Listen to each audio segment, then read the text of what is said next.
On a sunny afternoon, Linda, a middle-aged woman, was walking her small dog around the lake, enjoying the tranquility of the day. As she strolled, something unusual caught her eye. A black woman, Alicia, cradling a young white child dressed in expensive clothing. Nearby, an older white boy, visibly upset, was resisting Alicia's attempts to guide him, shouting in distress. The scene unsettled Linda, filling her with suspicion. She couldn't shake the thought that something wasn't right. Concerned, she spotted a nearby police officer and approached him with urgency. "Officer, I think you need to check on that woman," she said, her voice trembling. It looked like she might be kidnapping those kids. The officer, alarmed by Linda's assertion, glanced in the direction she indicated. Without hesitation, he walked toward Alicia to investigate the situation further.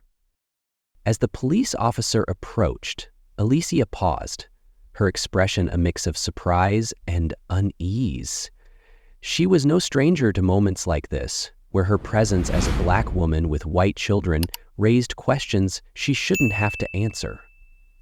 The officer addressed her politely but firmly. "Ma'am, can you explain your relationship with these children?" Alicia maintained her composure, her voice steady despite the tension. "I'm their stepmother," she explained. "The little one is Jack, and the older boy is Michael.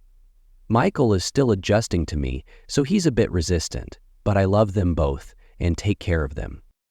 The officer crouched down to Michael's level. "Is that true, son? Is she your stepmother?" Michael, upset and mischievous, saw an opportunity.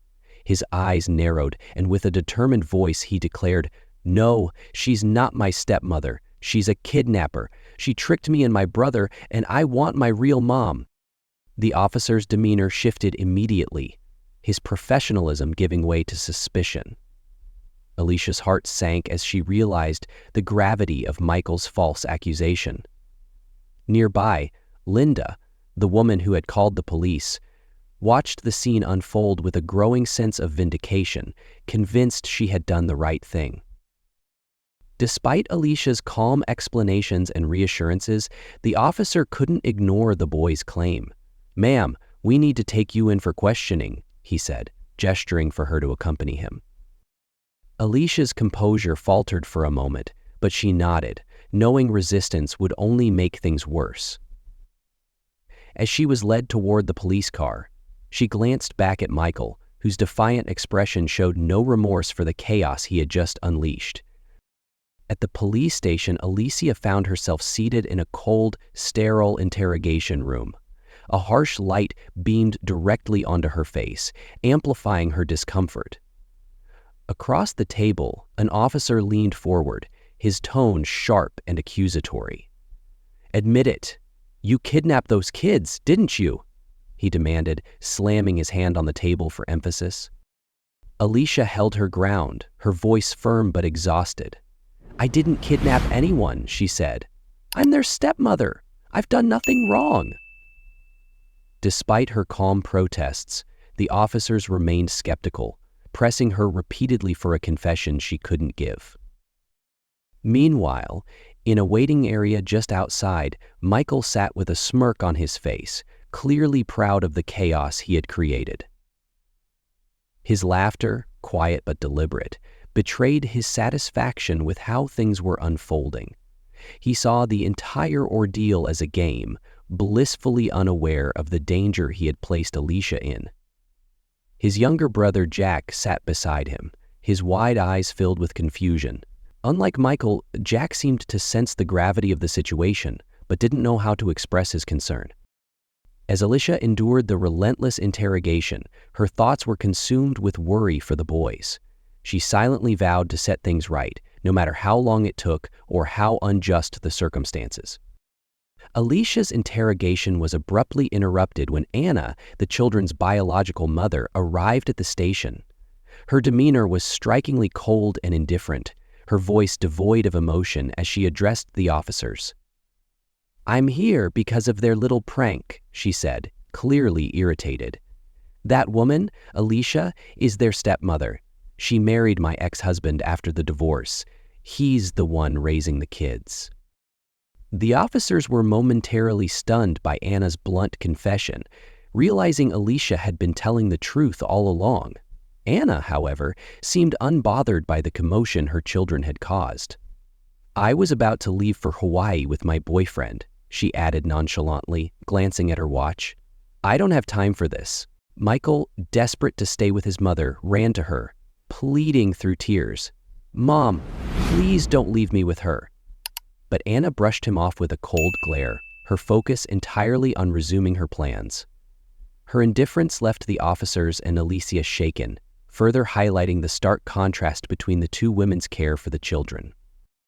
As Michael clung to Anna, pleading, "Mom, take me with you. Please don't leave me with her," her irritation boiled over. With an icy glare, she pushed him aside, her voice sharp. "Stop it, Michael. You're embarrassing me."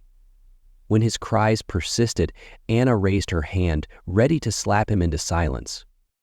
Before her hand could connect, Alicia stepped in, placing herself between Michael and Anna. The slap landed squarely on Alicia's cheek, a sharp sound echoing through the room. Anna, unfazed, scoffed and stormed out of the police station without a backward glance, leaving Michael devastated. Alicia stood quietly, her cheek stinging from the blow, but her resolve unshaken. She looked down at Michael, her expression a mixture of pain and compassion. "It's okay," she said softly, her voice full of forgiveness. In that moment, her actions spoke louder than any words ever could. Her love was unwavering. Just as the tension in the station reached its peak, David, Alicia's husband and the city's newly elected mayor, stormed in. His face was etched with worry, and his commanding presence silenced the room. Upon learning of the situation, David immediately embraced Alicia, his voice choked with emotion. "I'm so sorry I wasn't here to protect you." Turning to the officers, David's tone grew stern. He demanded accountability for the discriminatory treatment Alicia had endured. "This kind of prejudice is unacceptable," he declared, calling for the immediate demotion of the officer who had mishandled the case. His words left no room for argument, emphasizing equality and justice.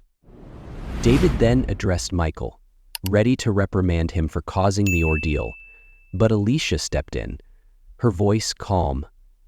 "Don't. He's just a child. He needs time to understand." Her compassion left a lasting impression on everyone present. As the reality of the situation sank in, Michael's defiance melted away.